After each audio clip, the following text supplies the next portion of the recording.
John Mackey, welcome to the show. Thanks for having me on, David. Yeah.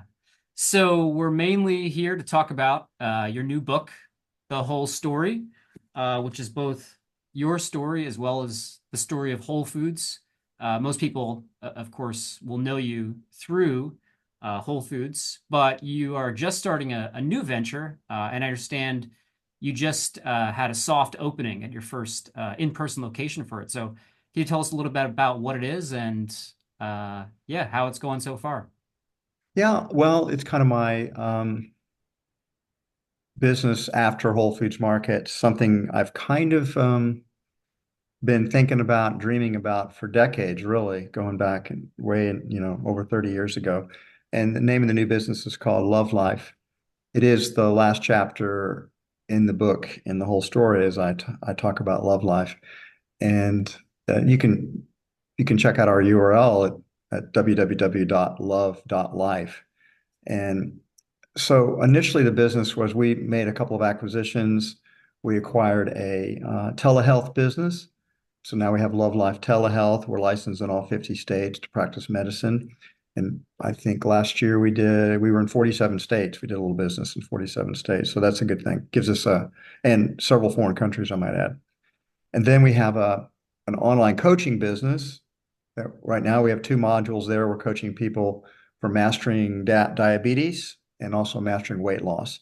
But we anticipate over time we will fill out a variety of modules for people that have autoimmune diseases, people that have heart disease, people that uh, everything that we believe can be reversed, prevented, or at least moderated with diet and lifestyle, which are far more powerful than people realize. So, but then the big exciting news is we just opened the real vision is not those online businesses. The real vision is the most important part of the vision is to open large physical locations that are what I would call a one-stop holistic health membership club. So, for example, we just opened 6 days ago a soft opening in Los Angeles area in El Segundo, no, right next door to one of Whole Foods Market's best stores in Southern California. I have the advantage of knowing all of Whole Foods Market store sales and where the best locations are. So that's a good fit for Love Life because Whole Foods attracts people that are trying to live a healthier lifestyle. So we took over an old Best Buy. So this is large. This first thing people notice when they go into it is, wow, this place is big. It's um, we have there's five real components to the business. The first one is that we have a healthy restaurant. Um, we call it a plant forward restaurant because it's mostly plant foods, but you can add a variety of different animal foods uh, to the meals. Uh, we have secondly, we have a state-of-the-art fitness center. So we can think Equinox in terms of we have lots of super kind of biohacking equipment and physical fitness accelerants and in our physical center. We also have a yoga studio. We have a Pilates studio. We'll be doing physical therapy there. We'll have a variety of wellness modalities from physical therapy, chiropractic, acupuncture, um, Reiki, I mean, Rolfing, just pretty much everything. And LA is mm, compared to most places is very cutting edge on wellness type therapies. Sure. Uh, we have also a really good spa. So think massage and facials and not a medical spa. You're not going to be able to get your Botox there, but you'll be able to get various wraps and exfoliants and scrubs and things that really make the body feel good and look good.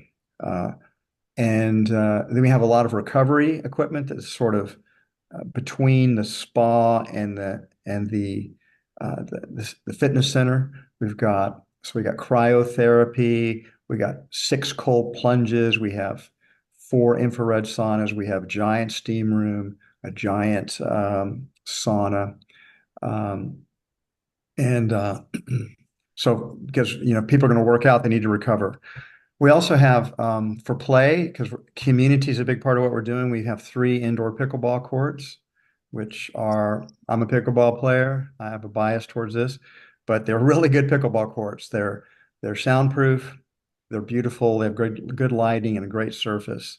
So I think people are going to join just to play pickleball because Yeah. we What access what to it. what isn't there in the wellness space is I think every the question I have. if it's not there, it will be. If it has any if it's efficacious, we're going to have it. Like we have hyperbaric oxygen chambers. I forgot we have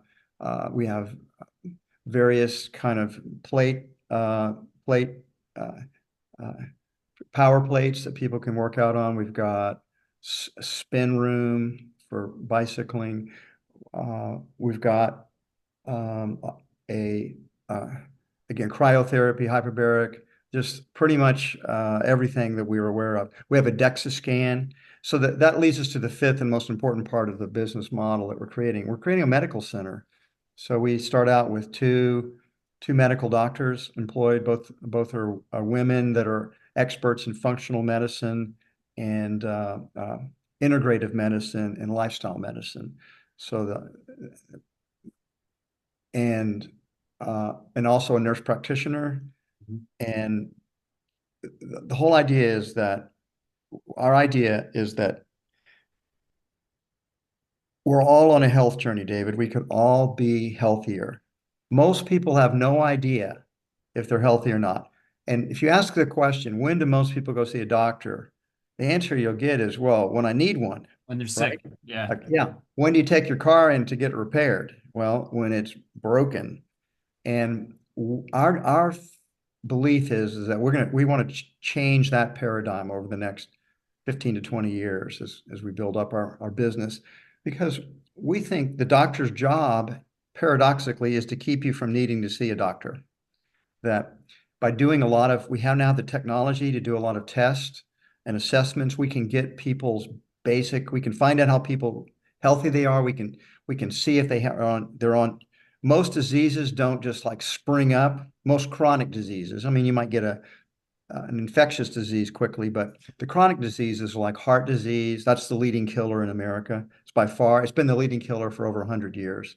Heart attacks, strokes, um, type 2 diabetes, now increasingly autoimmune diseases. These are all diseases that don't just spring up. They in cancer, they start and then they slowly grow. And if you detect these things early, if you see the trend lines, you can correct them. And now we have not only good testing, but we have these wearables like an Apple Watch, like an Aura Ring, exactly Oop. Yep. like Garmin. And we have great technology. We have a great app that's a platform. We can all your wearable data can be downloaded and charted and graphed. All your tests will be on your platform. All the doctor's evaluations. And so the idea being that you join up, we do some testing, we get your baseline established, and then the doctor and a wellness coach works with you to create a sort of an individualized precision plan for you. And there's different tracks that you can go down. You may be, if you really do have an illness, then we want to start there to get that disease reversed. But then we also have, if you're an aging baby boomer like I am, you're interested in longevity and increasing your lifespan and your health span. Well, we have a track for that.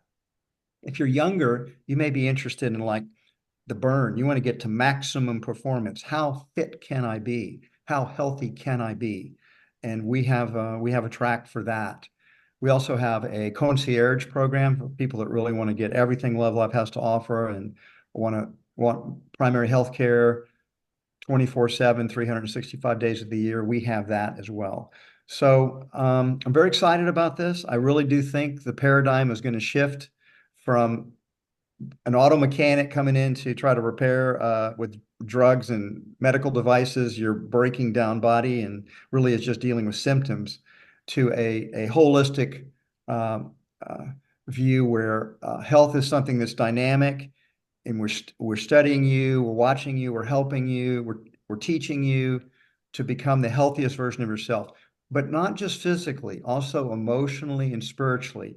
We will be doing meditation classes. We will be doing breathwork sessions. When psychedelic therapy is legal in California, we'll be doing that. It's legal in Colorado and Oregon, and I believe it will eventually be legal in many places because some of those substances like psilocybin and MDMA combined under therapy under a good therapist guidance can deeply help people with PTSD and help people overcome a lot of their emotional problems. So far more than any other therapy that we're conscious of, such as talk therapy, for example, counseling.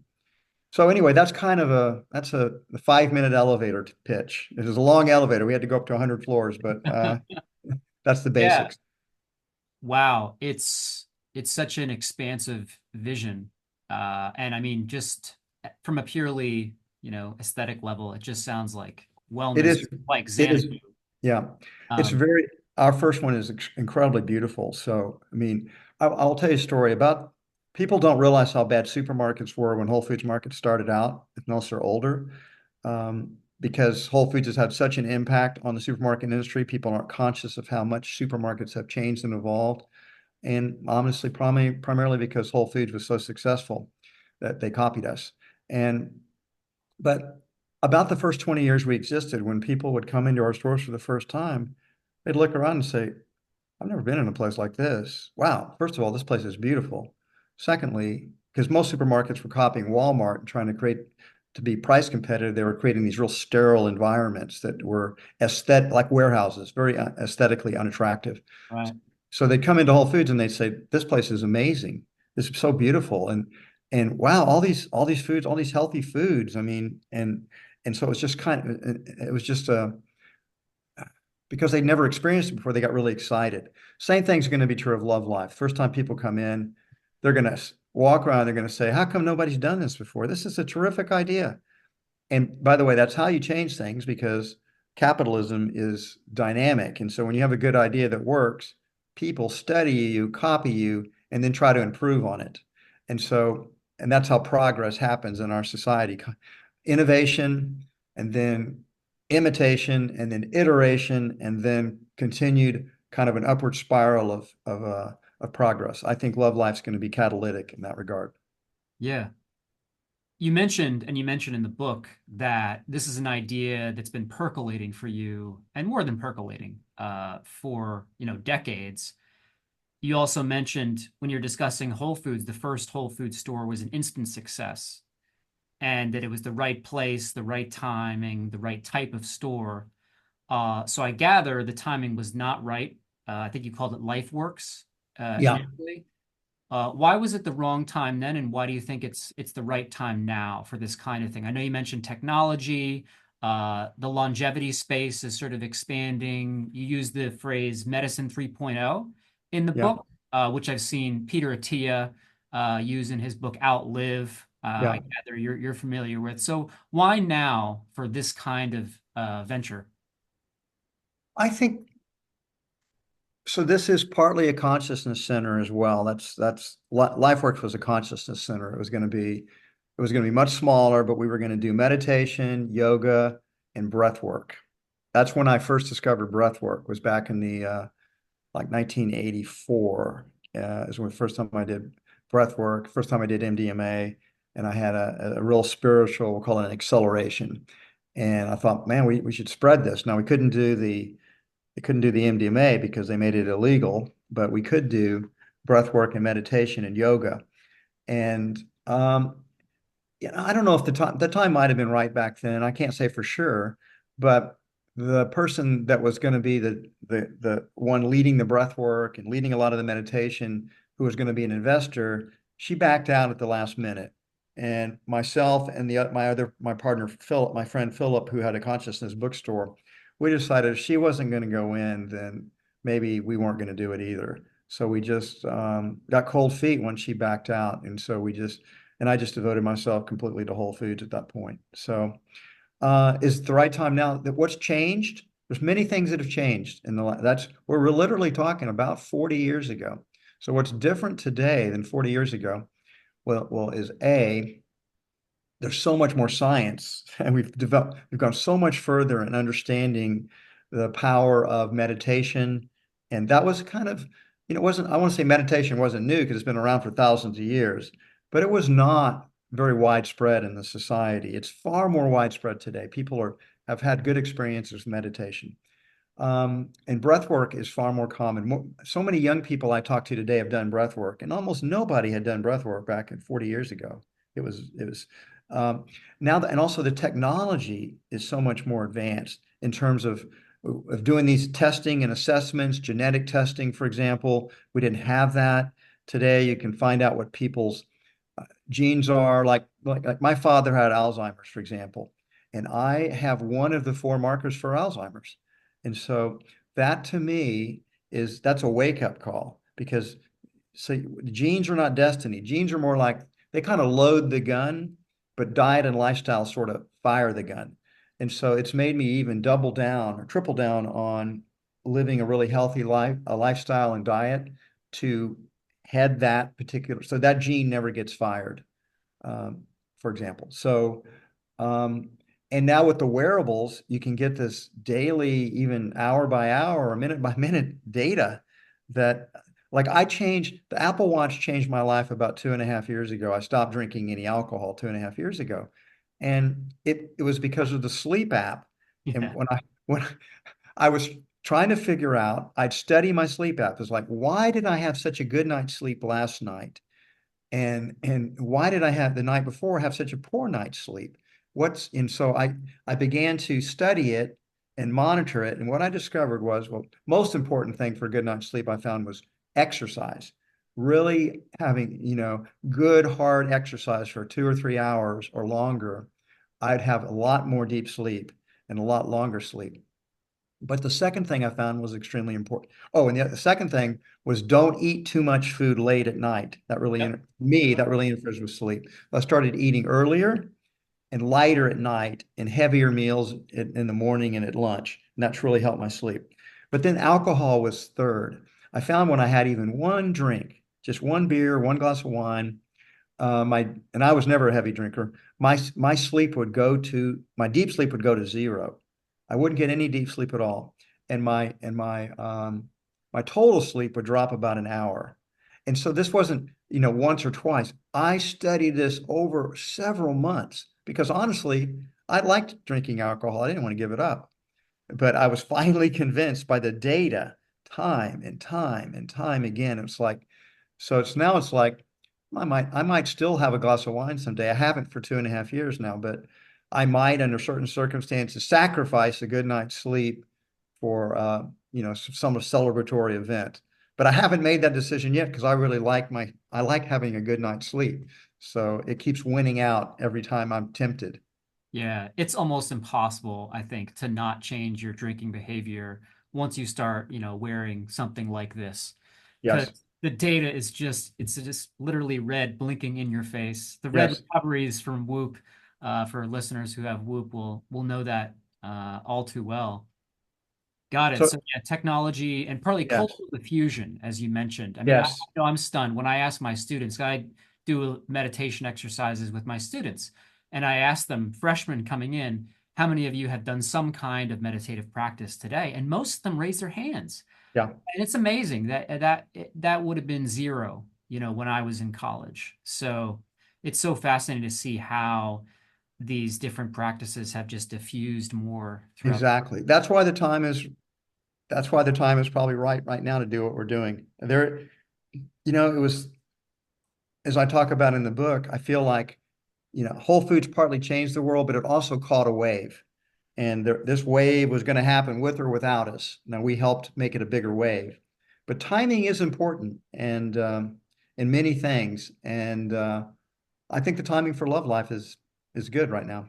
We'll see. Good. Well, Time will tell. I'm excited to visit one and yeah, and see how the wave builds over time. Me So too. let's talk about the book. So I loved how you opened the book. It really grabbed me in particular because I'm a philosophy professor, and you tell an anecdote about one of your philosophy professors in the opening, and it's you're hitchhiking while tripping acid or coming down from a trip, I think. You're wandering the streets of Austin, you bump into your philosophy professor. So, set the scene for us. Why did you start the story here? Well, this was a completely transformative experience. I had just turned 22 just a few weeks before. So I was just 22 years of age, and it was a hot summer. My birthday's in August. This was late August, I mean, just a couple of weeks after I turned 22. And um, I had been studying philosophy and religion, and I got interested in those things frankly, because when I was about 20, about 2 years before, I took LSD for the first time. And it wasn't a very powerful dose, but it did awaken me to the fact that there's this interiority, there's this internal spiritual realm that we don't usually are not conscious of it as we live a very exterior life. Most people do. And so it's the first time kind of became aware that, wow, there's this interior, there's this spiritual realm that is far more vast than I realized. So I would say I became a seeker. Let's put it that way. I started reading widely, and philosophy was asking those metaphysical questions, the meaning of life, and and I'm studying the history of philosophy, and so in this case, and I studying religion at Trinity and philosophy at the University of Texas. I went Trinity in San Antonio. I went back and forth to Trinity three separate times and to UT three separate times. So I had kind of a dual life here, and there was a philosophy professor at the University of Texas that I just really liked him a lot. I really liked his classes. His name was Bob Solomon, Robert C. Solomon, author of 35 or 40 books. And I've got one of them right here. yes, And it's another reason that it grabbed me. I actually know the philosopher you were talking about in the opening chapter. So yeah. so I don't know how much you know about Solomon's history or his biography, but it's pretty interesting. Mm. So he was in medical school, and he he is having heart problems, and he went in and they said, you basically have a hole in your heart. It's congenital. There's nothing we can do about it. And you could die at any time, or you might live 50 years longer. There's just no telling. We don't know. But today could be your last day, or next week could be the last week. And so if there's anything that'll turn you into an existentialist, it's probably and to realize that you could die this next day, which is kind of one of the, I think, an existential idea that existence is something that we take for granted because we always assume we have more time. Well, Bob did not know he had more time, and so he drops out of medical school and decides to study philosophy and becomes a philosophy professor. And he not only was an existential philosopher in terms of teaching it, he was an existential philosopher in terms of the way he lived. He Mm. definitely was this, and what I admired about him so much, he's so passionate, so intense, obviously super brilliant guy, but so kind and so clear in his communications that I was like hypnotized the first time I took one of his classes. It's like, wow. I took a class. I want to be a philosopher. I want to be like Bob here. So he was kind of like an intellectual idol or hero for me. And so I take this LSD when I'm 22 years old, and I would have defined myself at that time as a seeker, but basically now kind of an existentialist, kind of an atheist. I'd been a born again Christian when I was 18 years old, and then I say the problem of evil, I found it insoluble, at least based on the traditional religious type of thinking. And so that turned me into an agnostic or maybe an atheist if I was, depending on who I'm talking to. And uh, so the existentialism was very attractive to me. I'm telling this is all background because I take this dose of LSD. Of course, you didn't know how much you were getting. And this was by far the most powerful dose of any psychedelic I've ever taken then or any other time. This was just incredibly intense. And the way I describe it is like I was swept away. It's like was like it's like you're going over Niagara Falls and you're holding on to this rock with like one hand. And eventually you just get tired and you just let go and you get swept away. And that's what happened. And as that happened, in retrospect, I concluded after doing a lot of research that that I had an ego death, meaning the ego, the part of us that we interpret is our separate self.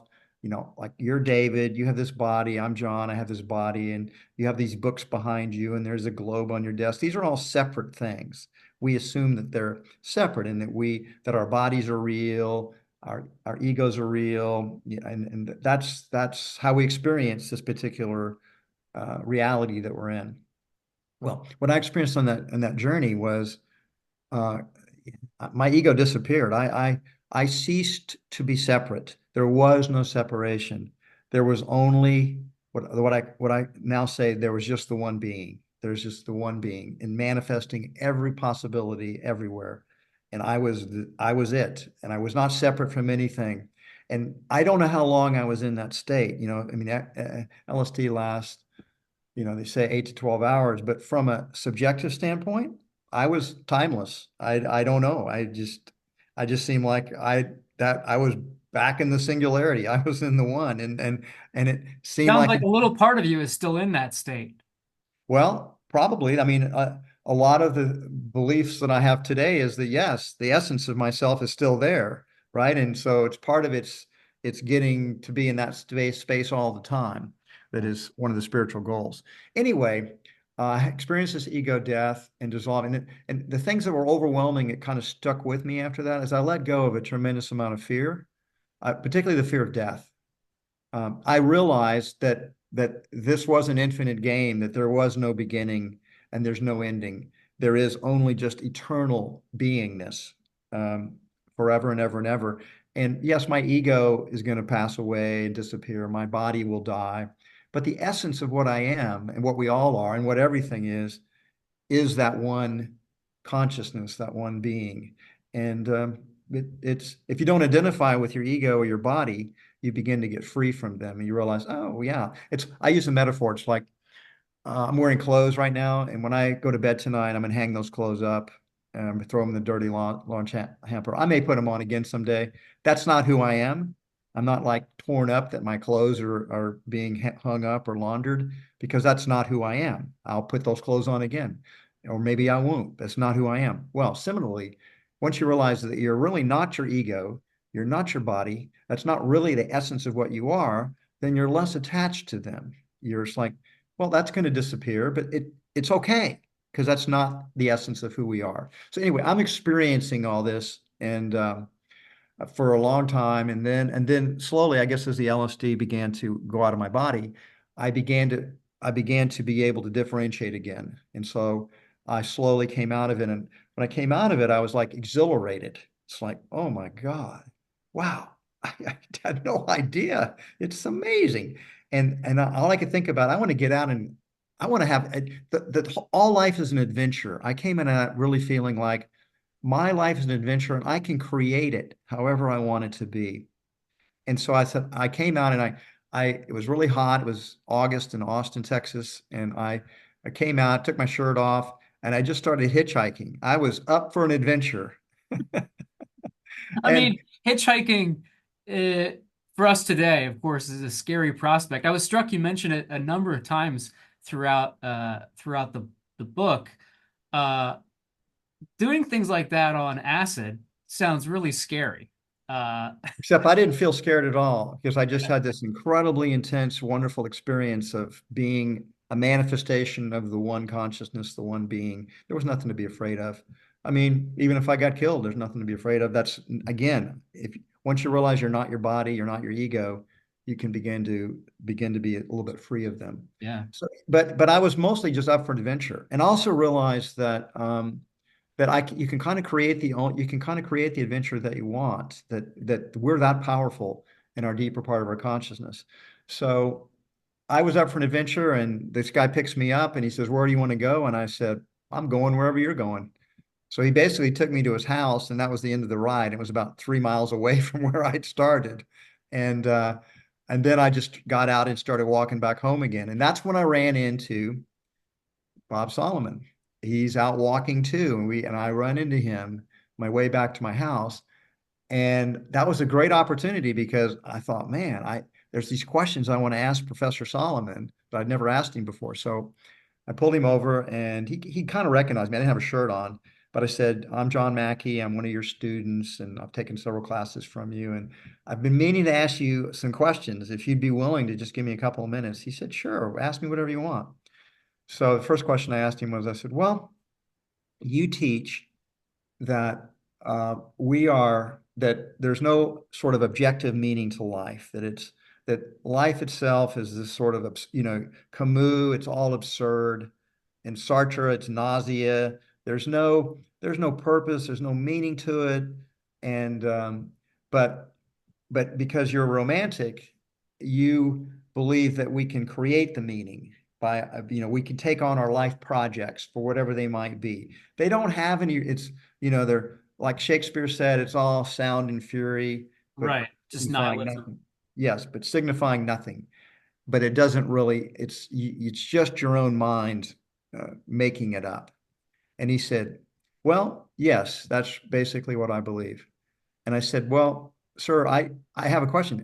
If you really believe that there is no meaning except that you're just sort of pretending that there is, I don't see how you could be very happy.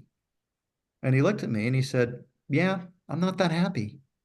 And then I looked at him and he looked at me and we nodded and we went about our ways. But I decided then and there I was no longer going to be an existentialist because I saw this life as an adventure and one that had, it was when I'd gone this great interior journey, I realized, oh my God, it's so full of meaning and purpose. Everything is rippling with it, it's everywhere. And Right. It's not about a lack of it. The problem is actually a superabundance.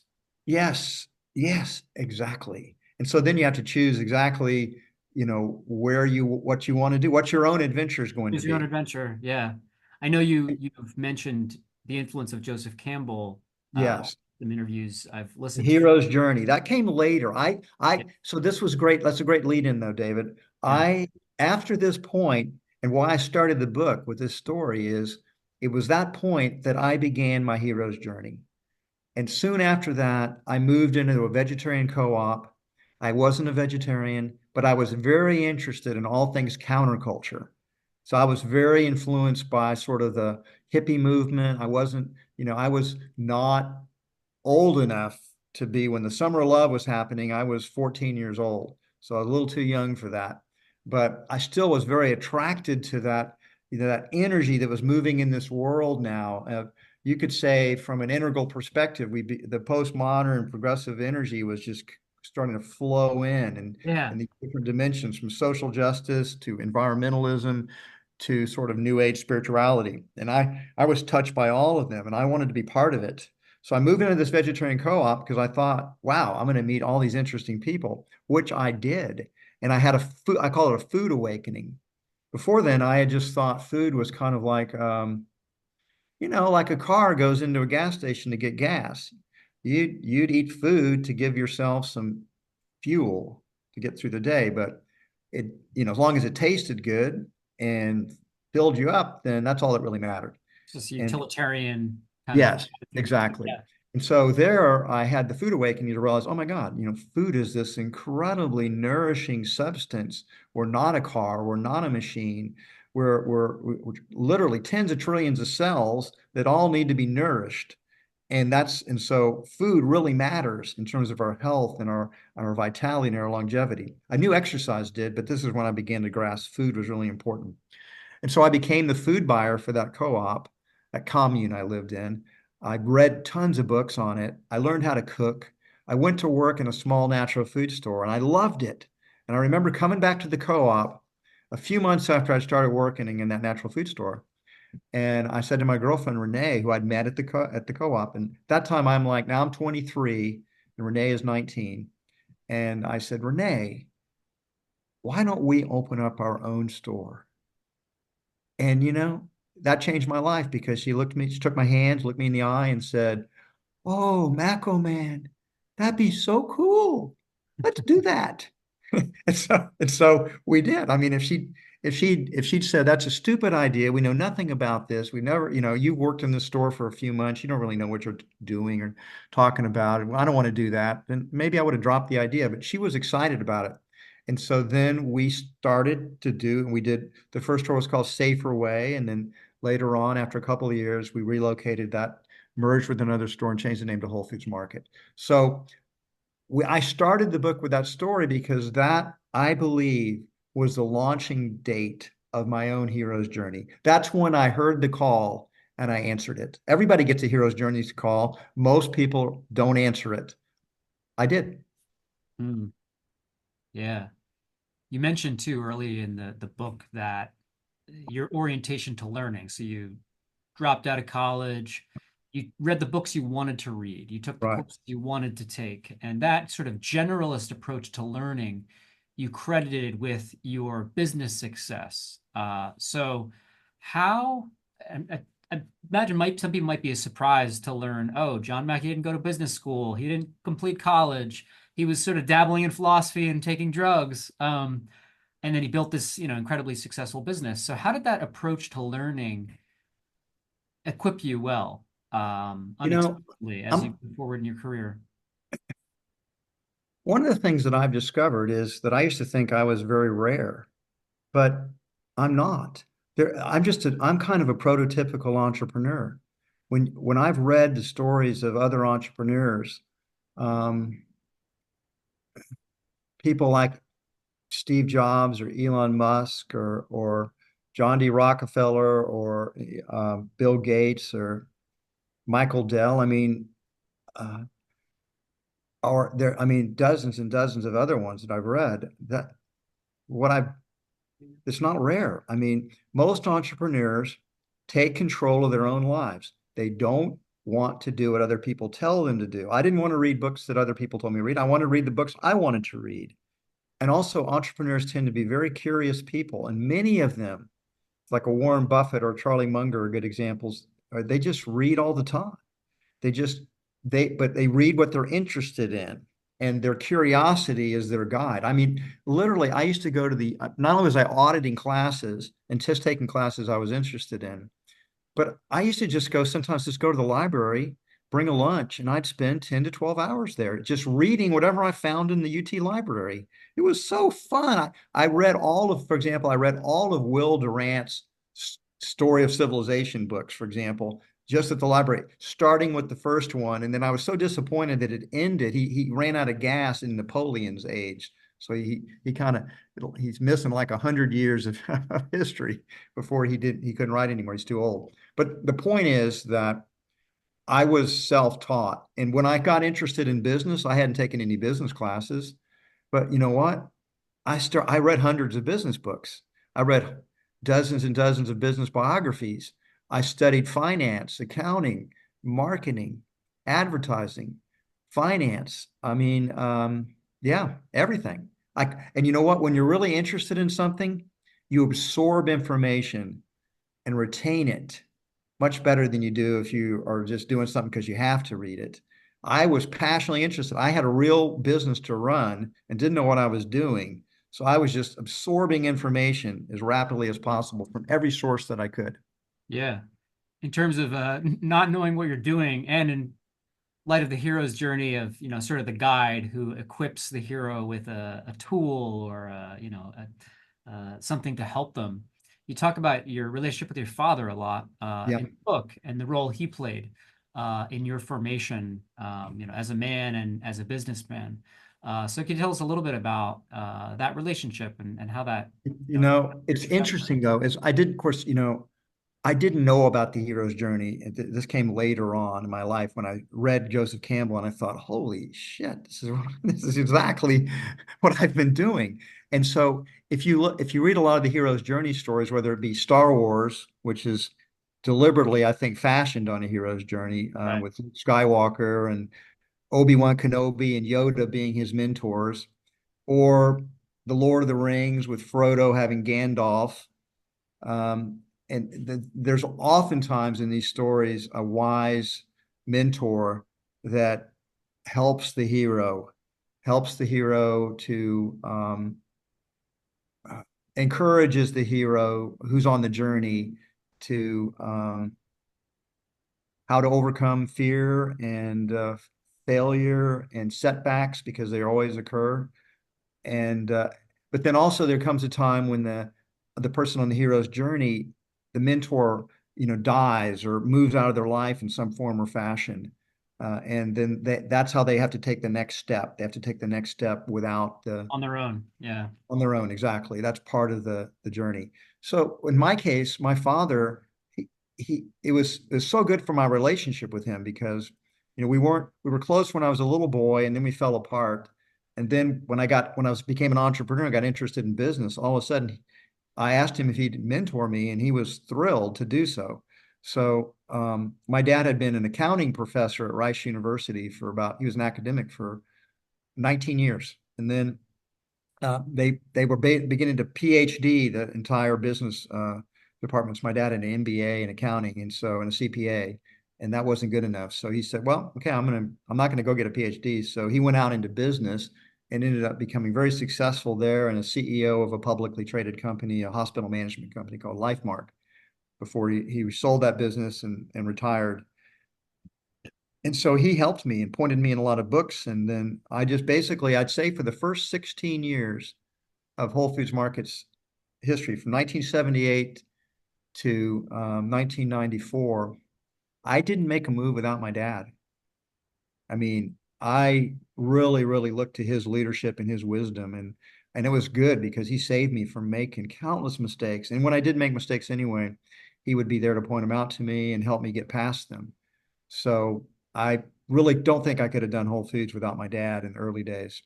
But then there came a time when I had to I fired him as my mentor, not my mentor really, but as the I fired him off the board of directors Hmm. because we were fighting all the time. And what I didn't know until I asked him to step down off the board. I said, "I'm 40 years old. The mentorship is over. It's been 16 years. I'm still going to talk with you. I'm still going to trust you, but we can't be fighting like this. We're public. Whole Foods is public now. The Hmm. media is going to get onto this. And anyway, I'm 40. I'm ready to step out now without asking your permission for everything." Wow, And that so must have been hard. it was the hardest thing I ever did in my entire life, I think, was that. But it all worked out good in the terms because uh, a year later, when he had came to me and said, "We absolutely made the right decision." But he also told me that that time that he had been diagnosed with Alzheimer's, Hmm. and so a lot of what I realized when I researched Alzheimer's, I didn't know that much about it until my dad got it, was that um, irrational emotional outbursts are early symptoms of Alzheimer's.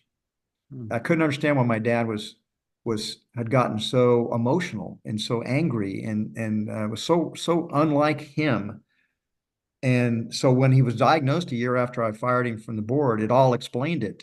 It was like, oh, okay, that's what was going on. He, those were some of the early symptoms of his Alzheimer's. And of course, it took him eventually where it's a terrible disease. I just really do not wish that on your worst enemy. It's terrible. Yeah. Well, I mean that it sounds so archetypal. Again, coming back to Campbell, this happening. You said you were around 40 Mhm. when this sort of changing of the guard uh, Yep. took place. Uh, I wanted to hear a little how the evolution of your worldview and thinking, as Whole Foods grew and, became more successful and, decisions you had to make to help it grow and help it be more successful as sort of the commune spirit came into, contact with the realities of the marketplace. You wrote early on, just when you're getting started at Safer Way, we each had chores, cleaning and cooking and laundry, and there were housemates who wanted to hang out, make music, Hey, drink a beer, and muse on the meaning of life and how to dismantle capitalism. All the things one naturally wanted to do when one lived in a co-op in the late 70s. So tell me about, how your worldview evolved as things got more complex. well, if you were taking an integral model, I had, you know, I I'm staying in an Airbnb near Love.Life right now, and they apparently are now. Can you hear all that background noise?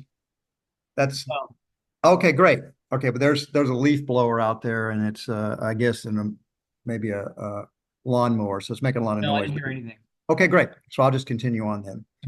Um, when I discovered integral, when I got into integral theory, when I really discovered Ken Wilber and then other integral thinkers, I it explained myself and my own journey in a lot of ways because I had been a traditionalist, and then my born again Christianity, and then I went into a modernist stage with my science, rationalism, and existentialism, and then I went into the my progressive postmodern stage with New Age spirituality, social justice, uh, environmental sensitivities, and then but then I sort of then as I built this business, I think I moved into more of an integral position on it.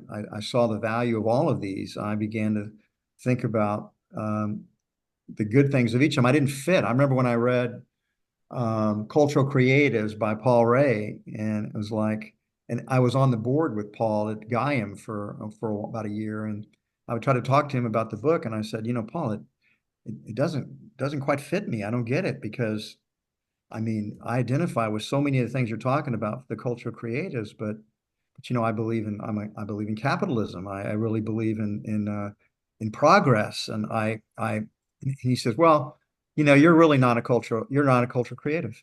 You think you might be, but you're sort of just got your toe in the water. And I thought, I don't think I have my toe in the water. I think I didn't have the language for it, but I was thinking, no, I just don't think it's an adequate theory. It doesn't explain me. Of course, he wanted to fit me into the theory, and he just said, well, you're just not there yet. And then later, when I read Wilbur, I realized actually I do. I've just kind of moved past that in certain ways. So um, I don't know if that was relevant to what we're talking about, but bring me back. Oh yeah, just yeah, as you dealt with the complexities of having to build out Yes, a business, those complexities move from helped sort of me the evolve. purity, yeah, move like from the purity. I know one thing you talked in the book, you started with not selling animal products, Yeah, the first store, and then you merged with another store that did sell animal products. So I imagine were a number of junctures in yeah, expanding the business where you had to deal with realities that, activists or academics or other folks um, who might have the luxury of articulating a more sort of puritanical, progressive vision don't have yes. to deal with. So yeah, I'm curious to hear what those junctures were and yeah, how they shifted your thinking. Well, there were so many of those junctures, and I do talk about some of them in the book. Yeah. Again, Safer Way, when we opened up Safer Way, it was a vegetarian store. Renee and I were both vegetarians, and we didn't sell coffee or beer and wine or sugar, and it was a very, very pure store. It also didn't do very much business. And when we did the first Whole Foods Market, we still had our idealism in the sense we didn't just sell a lot of processed foods. We didn't sell artificial ingredients, flavorings, colorings, or preservatives. We featured organic produce. We were trying to sell natural meats, but we did start to sell animal foods, and we began to sell beer and wine and coffee and some sugar and some of the desserts, and the sales just took off. It was like we'd kind of hit the sweet spot where what the market wanted at that time, and initially it was just truly it was a hippie food store, really. I mean, hardly anybody shopped there that was over 30 and all had long hair. And it was just sort of that was a great time. It was kind of like the counterculture was this movement, and I was part of it. I belonged to it. And a lot of that movement was very much a progressive uh, movement, a progressive postmodern movement.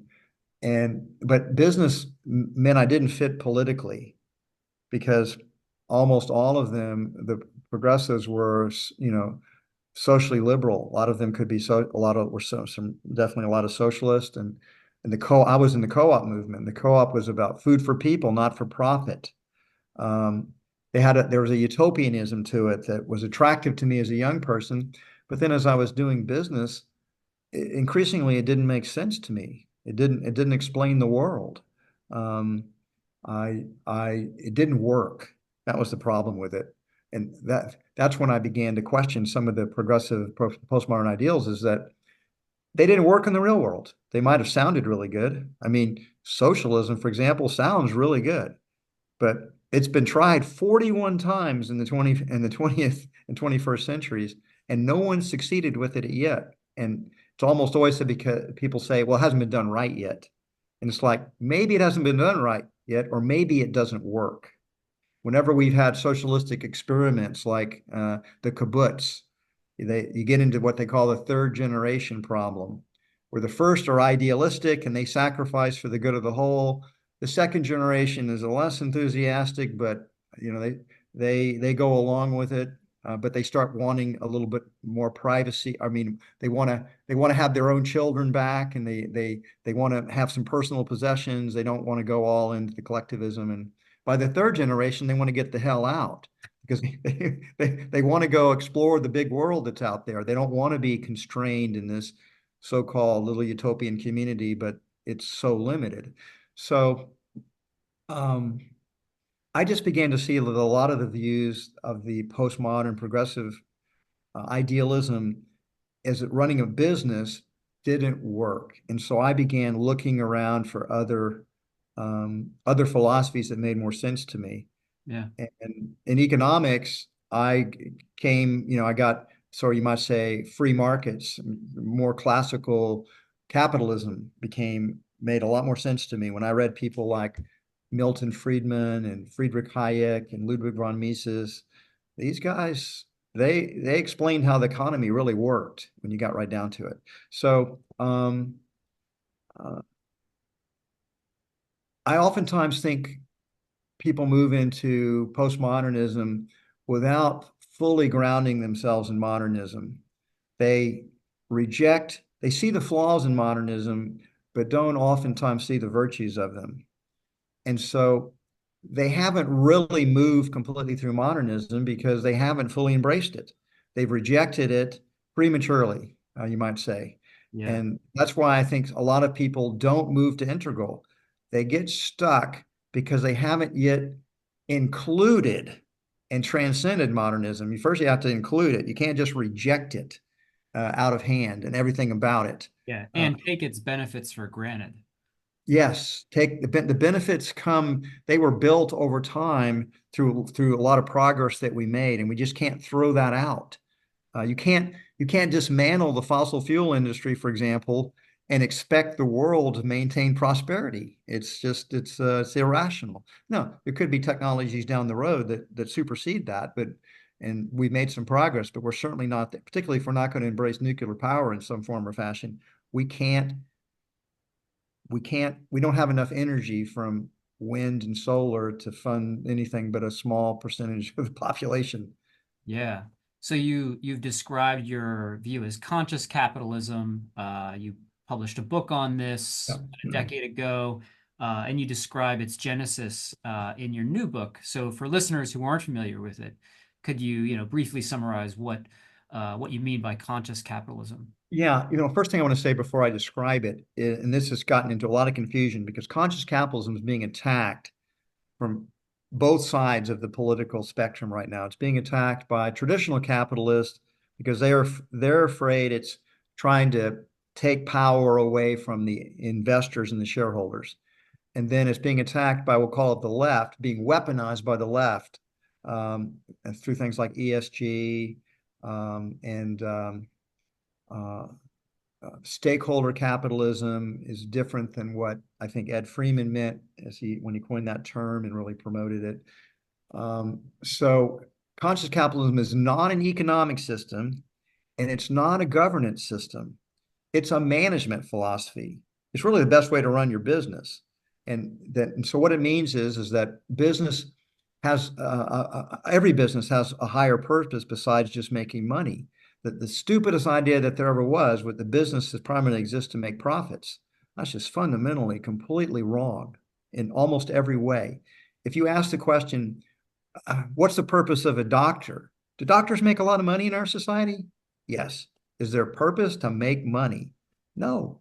Their purpose is to help heal people. And what do teachers do? They educate. You're a college professor.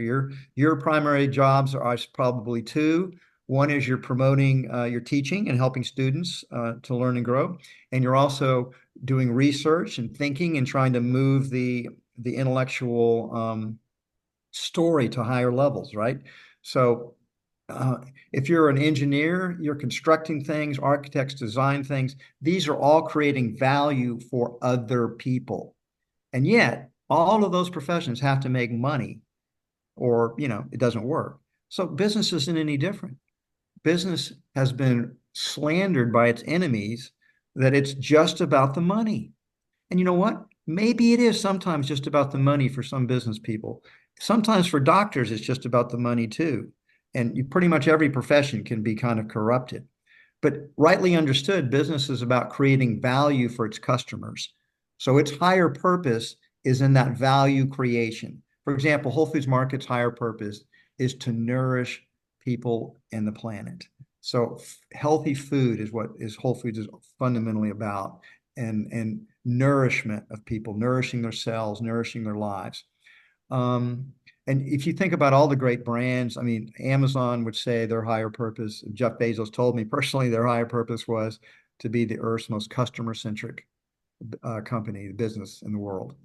Or Google's higher purpose for a long time was to organize the world's information and make it readily accessible. So these higher purposes are, to understand business right, you have to understand that these higher purposes exist and that they are what animates the business. So that's first. And then secondly, all the stakeholders matter. And what's a stakeholder? Stakeholders are are people that have a stake in the business. Now, I make a distinction between the most important stakeholders, which are those that are voluntarily exchanging with the business, such as customers, employees, suppliers, investors, and the community that the business is part of. Those are the major stakeholders. And then you have secondary stakeholders who aren't maybe trading with the business, but can still impact it a lot, such as activists, labor unions, government, journalists, critics. These are all, they may care about the business in some form or fashion, but they're not directly exchanging with it.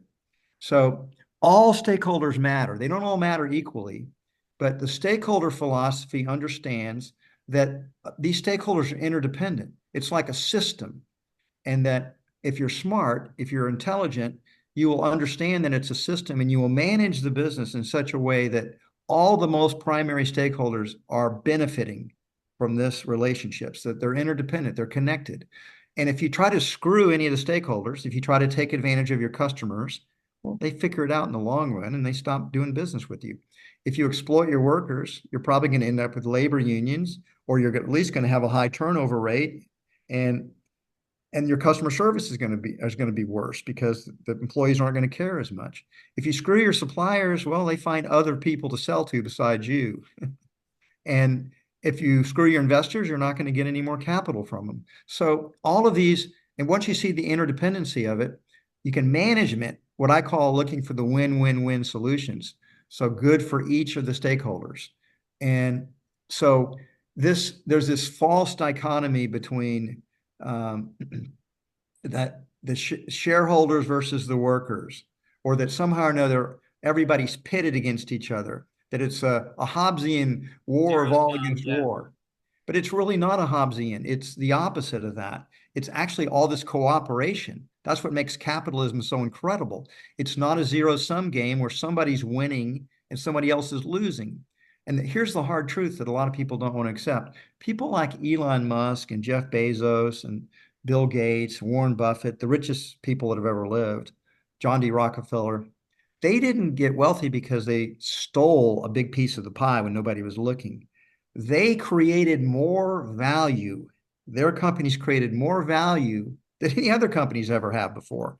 And they held on to their stock, and as they were creating this value, the company got more valuable, and therefore their wealth increased. They didn't steal the money. They didn't rip off their workers. This is all this voluntary exchange. Nobody's forced to work for Whole Foods. They don't like the company, they get another job somewhere else, and many do. People leave every day. If customers don't like our stores, for example, and they think it's too expensive, then they shop elsewhere. Maybe they shop at Trader Joe's or they shop at Walmart. And so um, if our suppliers don't like us, then they don't give us as good a discounts. They may choose not to do business with us at all. So once you see that this is all this voluntary exchange and that the stakeholders are kind of connected together, you think about the business differently. You begin to manage it more consciously. Mm. So those are the two most important parts of conscious capitalism. I also tell people that you can't have a conscious business without conscious leaders. So the leaders are the ones that have to fulfill the higher purpose. They're the ones that have to manage the business to create value for all the stakeholders. And finally, you have to have a healthy culture where people are flourishing in the business, because without that, then you're not going to be able to fulfill the rest of the purpose or anything else, because the culture will drag you down. So purpose, stakeholders, leadership, and culture, all done and more consciously. That's conscious capitalism. It's a philosophy to manage your business. It's not an economic system to or a governance system to force on other people. That's something I want to share. Like that clip in particular, I want to cut and send to my business students. I have a lot of students in the business school at Boston College who take my philosophy classes. And I gather that little snippet is probably more important than most of what they'll hear in their business classes. Might be. I want to drill down into some of what you said. Particularly, you said conscious capitalism is getting attacked from the left and the right. Yeah. I'd like to hear what you think about the roots of, so let's take first the shareholder capitalist, sort of neoliberal, Milton Friedman, like Right. that perspective. Um, Part of what I hear you saying is that they get like the ontology of what a business is wrong. They're not seeing it in the proper lens in terms of the system that it's a part of. Right. Does that sound right? Yeah. Also, the mistake that I think that the traditional capitalists are making is they don't understand that they have been tricked by their enemies into defending that profits are why business exists. They And adopt, yeah, they adopt the attack, as it were. they adopt the They attack. entertain it too much. And Yeah. exactly. And frankly, it's like you end up with somebody like Ayn Rand defending greed and selfishness. And And then you and get to Gordon Gekko. yes, exactly. Is greed is good. And then you've already lost the argument, because greed is not good. Selfishness is not good. It's not a virtue. Now, what Rand was really trying to say, if she wasn't trying to be provocative, is that self-interest is okay. Business does act in its own self-interest, as does most people act in their own self-interest, at least part of the time. The incomplete part of the story is we do act from self-interest, but usually within a culture that has a certain set of rules, and we are also generous. We're also altruistic. We also care about our communities. We have ethics. We try to do the right thing. So business is within the context of not pure greed and not pure selfishness. And when those things when business begins to act that way, it begins to lose the trust of the society and the corporate. And so it's important that business be highly ethical, and that it have a higher purpose, and that the defenders of business articulate business having these higher purposes. And those higher purposes don't have to be some kind of, we're going to solve world hunger. I mean, it could be that's what they're trying to do, but what they it's going to come back to the value they're creating for their most important stakeholders, the customers. No customers, no business. It's that simple. All businesses have customers or they don't exist. And so that's the most important stakeholder is customers. And the value that you create for customers, your higher purpose will be associated with that in one form or fashion. And so the defenders of capitalism need to articulate that. Here's what we're doing. We're creating value for customers in this way. And it has to be something that hopefully people will judge that. I mean, it's a tougher sell if you're maybe in the tobacco industry. Um, we're selling an addictive drug that will shorten your lives and ruin your health. But once people start smoking, they find it very difficult to stop, and we're going to make a lot of money. And Mm. so there are certain businesses that are hard to defend Yeah. from from Industry a, specific. but Yeah. those are not, that's not the standard. Most businesses are creating good things in the world. They're creating value, And if they giving. weren't, then they wouldn't continue to exist. That's right. That's Yeah. exactly right. So let's shift to the left now. Yeah. So I you didn't mention this in the book, but I heard it in a recent interview that you were first introduced to the notion of stakeholder capitalism through one of Robert Solomon's books. Is that Correct. right, when you were younger? So love to hear that the books that the I readings that even you have. remember where I was. Oh yeah. Yes, it's 1990, and I'm reading his book, Ethics and Excellence, which is still the best business ethics book I ever read. If you haven't read that book, I actually think his two greatest books were that and The Passions. Those were his two most important books. And that's when he talked, and he just makes such a strong case for business ethics and why business is part of a community, and that it can't be thought of as separate. It exists within the society, exists within culture. These are real people. They have relationships with all these different stakeholders, and that business needs to always try to do the right thing in all circumstances. And he's very persuasive in it. But he's the first time I ever heard the language stakeholders. And so what I did then is not only did that explained to me back in the day when Whole Foods had that flood and we were bailed out by our customers and our team members and our community, sales saved us. I didn't have the language for it, but that was stakeholders, and they cared about us. They loved us. They didn't let us die. Mhm. And so when I first heard that word and found out what it meant in Solomon, it was like, oh my God, you know how you get those aha moments that change your trajectory of your thinking? That was one of those moments. And then I went back and of course studied where did this come from? And you look and he's if you look in the if you look at his notes, then it's Ed Freeman. And I'm now good friends with Ed Freeman because I sought him out, and we had lots of good talks about Bob Solomon because Ed and Bob were good friends. And so then I read all Ed Freeman's books. Still, I always make this joke. There's that philosophy joke. Somebody, I forget, maybe Whitehead said that wherever I go in my own thinking, I always see Plato. Oh yeah, He'd already been there. Western Was that? philosophy is a series of footnotes to Plato. Yeah, Yes. yeah. Well, wherever I went in my own stakeholder thinking, and once I'd launched on it, I was there. But I always found Ed he'd already gotten there. Mm. And so he accelerated my own thinking, and it was, but also a lot of times when I was thinking I was having some kind of breakthrough in my own thinking, I find he'd already thought of it. Uh, so I might have co-thought of it, but he got there first. Yeah. So I credit him with a lot of the conscious capitalism has been greatly influenced by Ed Freeman Hmm. Yeah. and Robert Solomon. Yeah.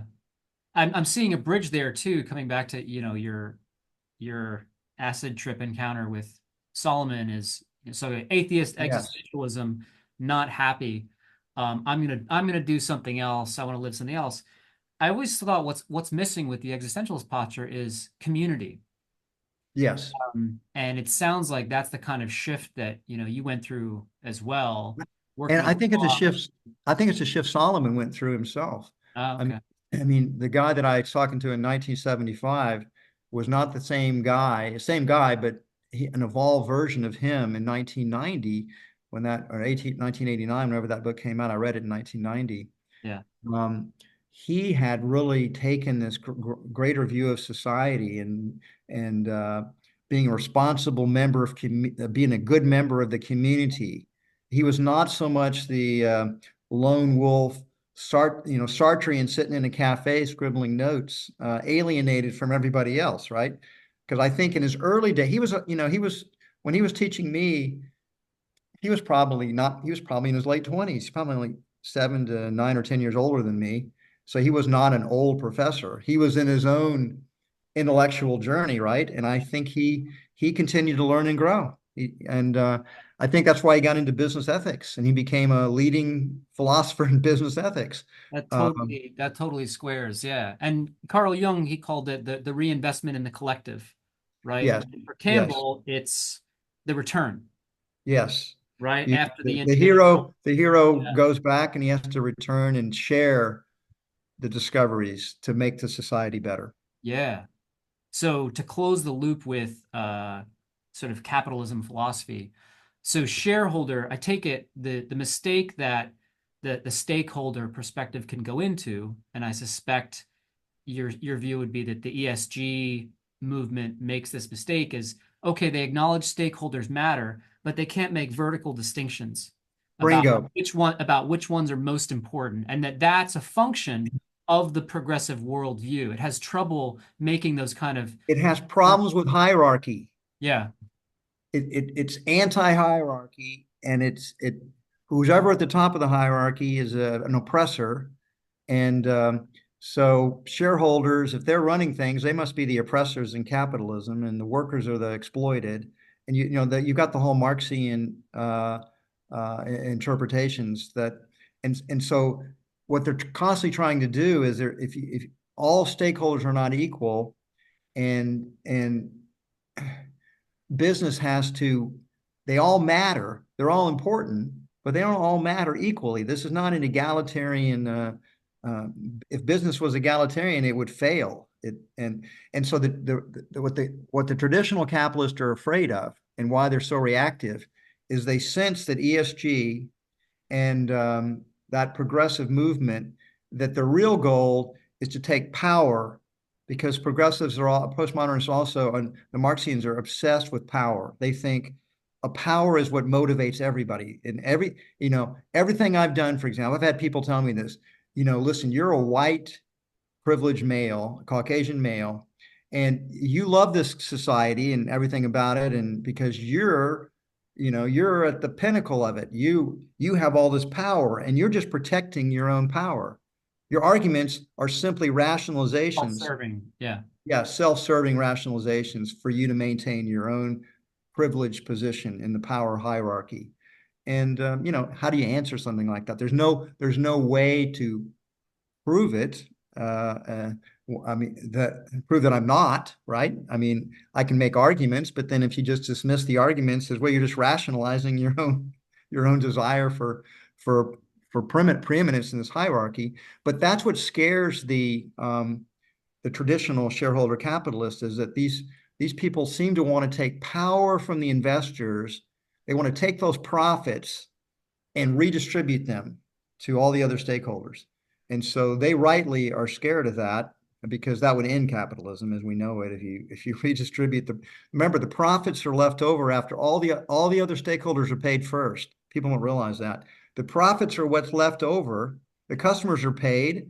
If, like, take a grocery store, when they shop at Whole Foods, they frequently they get paid. They take the food and they sometimes even eat it before they pay for it, and then they pay for it. Okay, so there's like an instant exchange there. Team members work for a couple of weeks before they get paid, and then they get paid, but every 2 weeks they get paid. Suppliers get paid about every 30 to 90 days, and usually a little faster in the food business than other business, but they're usually supplying first, getting paid later. And the government gets paid, well, whenever it wants to, but generally they getting paid quarterly with income taxes. You got to turn in your Social Security taxes, your employer taxes, et cetera, et cetera. So they're getting paid, but the investors only get paid, David, if there is anything left over. And that's after everyone else is getting paid. So now it's like, well, now we want to take what's been saved for the investor. We want to take that too. Or we're going to redistribute that. And in fact, the part that's saved for the profits, if you look at how much the customers have already gotten, and the employees have already gotten, and the suppliers have already gotten, and the government's already gotten, you'll find that the investor sliver, although it's compounded over time, is the smallest share. And so even if you just said profits are evil, we're going to redistribute it all. So you sometimes hear demagogues talking about, well, if we just took all the money away from people like Jeff Bezos and Elon Musk, then everybody would have enough, but it's not true. I mean, it's a small percentage of the total wealth of the society. Right. It's stoked by envy and by people, that social justice that just thinks it's unfair for some to have more. So I don't think I'm pretty sure people don't understand that, what I just described, and how important it is that profits are what, I came out of the co-op movement. And so I was in food co-ops, and their philosophy was food for people, not for profit. And so what I realized later on is that A private business is a type of co-op as well. It's an investor's co-op. So you can have who if you have a consumer's co-op like REI or like the In terms food of co-op, collectively owned. it's collectively owned by the customers. And what's the customer's highest value normally? Lowest prices. The lowest prices. So food co-ops and REI, I might mention as well, I've always had a trouble of getting money into the profit fund. The profit fund is the capital fund that you need in order to grow, in order to repair, to innovate. And oftentimes in the consumer co-op, they starve the capital fund. They just want low prices. They don't care about the long term. They don't want you to open up a store in the next city over, not if it means higher prices for them. So if you have a workers collective, what are they primarily interested in? Um, Getting paid more. Yes, they want higher pay. They don't want a capital fund either. Let's pay this out to us today. We can have a better standard of living right now. When you have suppliers co-ops, which are quite common in agricultural sectors, it's kind of the same thing. They're not interested in that co-op collecting any capital. So the thing about an investors co-op, and the reason why it's the more common form of business, you could have more consumer co-ops, you could have worker collectives. There's no plot against them. The problem is they starve the capital fund. And as a result, they have trouble growing and expanding. So investors co-ops don't have that problem. They save money. They have the fewer conflicts of interest as well. They just want the business to make more money. And so they put pressure on the management. Don't give it all away to the customers and the employees. You got to save some money. You got to make some money here. Or, and Yeah. so they're like the only stakeholder that cares about capital being accumulated. And that's why that is a successful model and why all the other models fail ultimately. Yeah. When in my own sort of brief forays teaching, not quite business ethics, but sort of capitalism and ethics, one of the great articles I read, I can't remember the author, but there was a line that was critiquing this idea that capitalism is inherently greedy or makes people greedy. And it says, no, actually, capitalism disciplines greed. Greed is universal and natural, but capitalism disciplines greed for actually greater good, greater material good and progress. And it always stuck with me. But it's not a story about capitalism that is winning in the culture right now. As you indicated, it's sort of being attacked from the left due to climate concerns and inequality concerns and so on, but also now from the right, which is taking a populist turn Right. politically. Mhm. So I'm curious how, what do you think are the prospects for a developmental or integral perspective such that you're articulating for telling a better story? Well, Who can articulate that in a way that starts to, push beyond these other more, that is sort of that is the intention of conscious capitalism is to tell a different story about business and why it exists, that it has a higher purpose, that all the stakeholders matter, that we want to have cultures where people thrive and flourish, and we want to have leaders that are wise and more conscious. So in a sense, I'm trying to tell a different story. And I really did, I very consciously, as I wrote Conscious Capitalism, I tried to write it from an integral perspective. I really tried uh, to take the virtues of, and in fact, I tried to do Whole Foods that way. The interesting thing about Whole Foods is that we have traditionalists and we have modernists. I mean, and we created a business where they can all flourish. We can be, I can give you an example. Like if you are a modernist, then we have opportunities for you to, you have opportunities uh, to, to grow and advance and make more money and get more responsibility. And that really appeals to the modernists who have this drive to get ahead, right? yeah. But if you're a postmodernist, guess what? You have freedom to dress the way you want to. You can have any of your own values. You're free to articulate your own values. Whole Foods itself does all these types of things for good for our community. We do lots of things that, like the Whole Planet Foundation and the Whole Kids Foundation, that are really good for society. We have a higher purpose. We're trying to nourish people on the planet. So we naturally appeal to the idealism of the postmodern progressives. And so there's something, a good business in a way is one that allows all of these to flourish together. Yeah. And frankly, the biggest challenge has come when you get really unhappy postmodern progressives who want your company to fulfill some type of utopian vision they have for it. A lot of this came out like when the Black Lives Matter stuff was happening and the George Floyd, and we had, the COVID period of time. There was so much unrest. And I would always be talking to team members and they'd be telling me, how come Whole Foods isn't doing this? And you know what I always said? I always had the same answer, a very effective one, which was, hey, that's not our higher purpose. Our higher purpose is to nourish people on the planet. We're about selling healthy food to people. That's a pretty good thing we're doing here. And when you're working for us, that's what we want you to focus on. We want you to focus on that. Now, if your biggest thing is Black Lives Matter, or you want environmental justice, hey, I encourage you you should pursue those things. But that's not what we're about. We have a higher purpose. It's this. If you're uncomfortable with that, then maybe we're the wrong place for you to be working. But we're not going to change into some type of radical environmental organization because you want us to, because we've been around a long time. This is what we're about. So you have to get comfortable with that, or you should leave.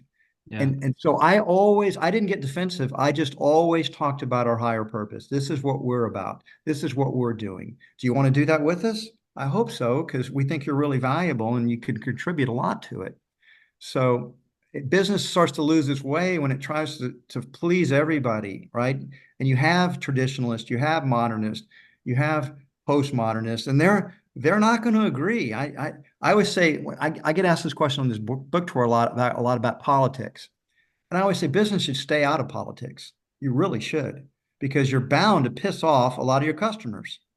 And I tell the story in the book back in when I wrote an op-ed piece back in 2009 about Obamacare, and I put forth an alternative vision, a Whole Foods vision, and I criticized sort of, And then went on a hike for a week. yes, What's the exactly. hike? Well, And came up and your phone had exploded. that exploded, and it was just an op-ed. I didn't think it was, everybody. I back then I was under the illusion that I was entitled to my own opinions and that my opinions could be separate from any official company opinions. But I learned the hard way that I was associated with Whole Foods as brands. So if I said something, it was like, this is what Whole Foods believes. And in fact, it was just my own opinions. But so ever since then, I've sort of vaccinated against taking political stands in any way for the company, Yeah. or for me personally. And I stopped talking publicly about my own politics Yeah. because I knew Whole Foods was going to be punished for it. Yeah. Well, and that during that time, right after the Great Recession, I think that was the point in the culture where sort of animus, against the 1% and, Yes. probably not the best time to be a CEO, Uh, so that makes sense that you would have, had that kind of incoming. And as you point out in the book, it wasn't just about healthcare. It was about worldview conflicts that got Yes. activated That's by correct. that particular issue. Yes. Yeah. Um, I first encountered you in association with a dialogue with Ken Wilber. I would believe it or not, I think I was at the borders above the Columbus Circle location of Whole Foods. I used to hang out there and read all the time, and I would read Carter Phipps's, What is Enlightenment magazine. And I think Yes. there was an article in there about you and Ken Wilber. I was like, wow, like the founder of Whole Foods knows about Ken Wilber, and it was sort of a heyday because, Al Gore was saying Ken Wilber was his favorite philosopher in the campaign during 2000. Bill Clinton was quoting Wilber at the World Economic Forum. Why do you think it's been so hard for developmental integral thinking to catch on in the broader culture? Well, I think because you have to be at that level, the progressive postmodern level. If you have a developmental thing, that is that's an advance over modernism. But most people get stuck there. And the ones that see, and this is an observation I made. I think you made a comment about it in the notes that you sent me, was that the questions you were going to send me, that Carter Phipps is the one that helped me see that there are three basic streams of moving people into the postmodern progressive worldview, and those three streams are social justice, environmentalism, and sort of new age spirituality. But what I've observed, and I talked to Carter about this, and he agreed with me. I said, Carter, it seems like the only ones that seem to move really into integral, if they don't have, it doesn't matter if they had social justice or environmental, but if they didn't have the new age spirituality, or they didn't have some kind of spiritual impulse, they tend to get stuck. That social justice and environmentalism doesn't help people to get to an integral phase. They kind of get stuck there because they're so angry at modernity, they're so angry at modernism and its failings, that they're unable to integrate the blessings of modernism. So they go into reactive states. And for some reason, I think people that go into that new age spirituality have a more positive framework, almost, where they can be more accepting of the goodness of modernity, and also the goodness of traditionalism. Yeah. And so they're less angry. I think the anger holds people back and gets them stuck. And there's so much anger that so many social justice people have about inequality and the patriarchy, um, and environmentalists have about environmental degradation. And it's not that they're wrong; it's just that they've gotten into a counterproductive place, Yeah. um, and they're stuck there. That's how I see it. Yeah, yeah. Well, we could talk for a long time, I'm sure, about all the cultural, political, philosophical dimensions of this, but I want to be respectful of your time. So, last question is, a lot of my students and former students tune into the podcast. So, what's your advice for young people, for students who are, just starting to find their way in the world? Well, I could give a couple of pieces of advice on that one. And now I'm looking back on things, right, after a long time. So, um, what I want to tell young people is hard for them to accept because they have their whole lives in front of them. And what they don't, and they think they have forever. What they don't understand is that actually life accelerates as you go along, and time goes by much faster. And when I wrote this book and I was looking back over almost 50 years of my life, I mean, it wasn't like it was all yesterday, but it all seemed just like a few years ago. It really does. And so um, you have a lot less time than you think. That's the existentialist is still within me in that regard. Seize the day. And but I usually tell young people, look, because life is short, it's too short to do anything but follow your heart. And following your heart is answering the call of the hero's journey, because following your heart means listening to the little inner voice that's trying to guide you into your highest possibility in your life.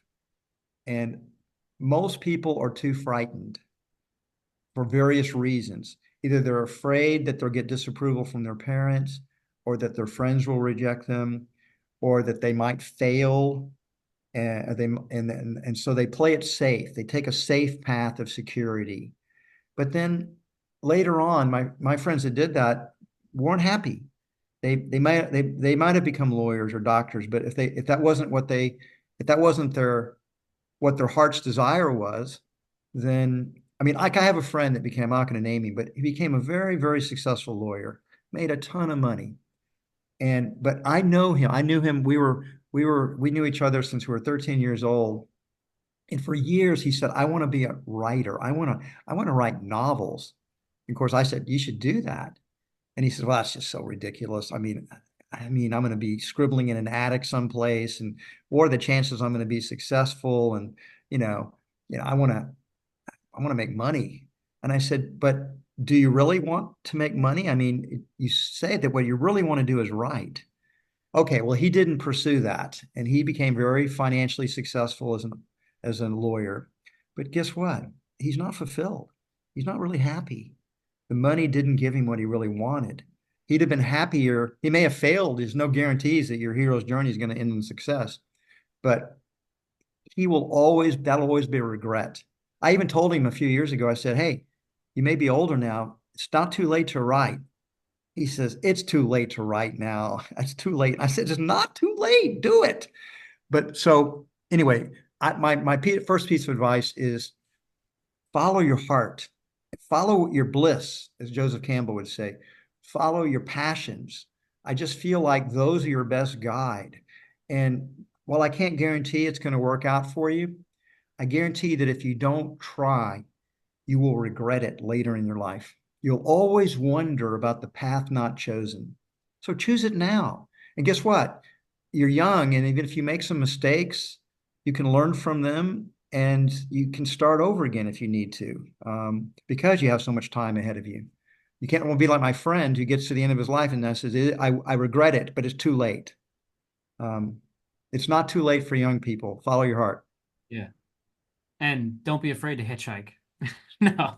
Well, I mean, that at that era, David, I mean, remember, but this is the counterculture.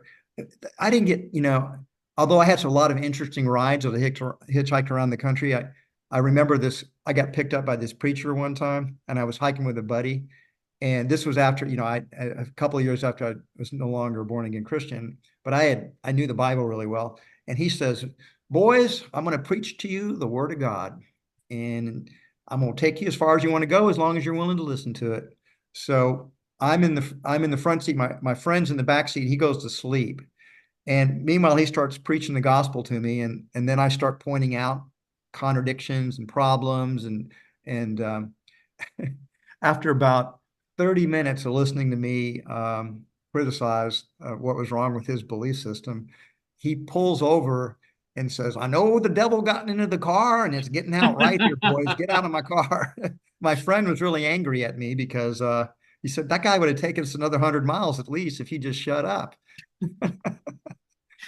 Well, I think So, that's a good note to stop on. yeah, So, John, I want to thank you for your time. Congrats on the book and best of luck on the new venture. thanks. Excited to see, how it changes the culture down the road, decades down the road. If it does the same as Whole Foods did for food, then I think that'll be, good for all of us. So, thanks again for being on.